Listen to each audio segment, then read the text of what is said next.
এটা কিন্তু চড়কতলা শিব মন্দির। আর এটা কিন্তু আমাদের বাড়ি থেকে 5 মিনিট লাগে এই চড়কতলার মন্দিরে পৌঁছতে। আমার বাড়ি থেকেই রোডের পরে কিন্তু এই মন্দিরটা পড়ে। আর চড়কতলার মন্দিরে কিন্তু প্রতি বছরের ন্যায় কিন্তু এবারও কিন্তু মেলা বসে রাত্রিবেলা। আর দুপুর 3টে থেকে কিন্তু শুরু হয়ে যায়। যারা সন্ন্যাসী নেন চৈত্র মাসের পুরো মাসটাই যারা সন্ন্যাসী হন তারা হচ্ছে এই মেলাতে কিন্তু এই যে দেখছো বাঁশের এই ওপরটাতে কিন্তু উঠে সমস্ত কিন্তু ফল বিতরণ করেন এই চৈত সংক্রান্তিতে। আর এটা কিন্তু আমিও যাই দেখতে। আর আমার কিন্তু এখানে আমি প্রতি বছরই মানে আমি দেখবই এটা।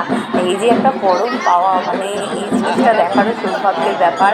সন্ন্যাসীদের হাত থেকে নেওয়া, সন্ন্যাস গ্রহণ করেন 1 মাস তারা, তাদের হাত থেকে এই ফলগুলো ছোড়া হয়। সব ভক্তদের মধ্যে এইগুলো লুট করা হয় ফলটা।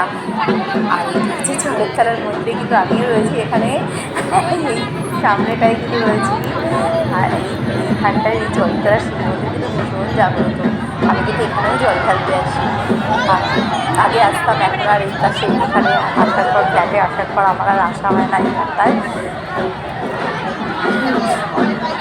জয় বাবা ভোলেনাথের জয়, জয় বাবা ভোলেনাথের জয়। বাবা ভোলেনাথের নামে থাকেন। দেখো কি সুন্দর বাঁশের উপরে কত ব্যালেন্সে রয়েছে।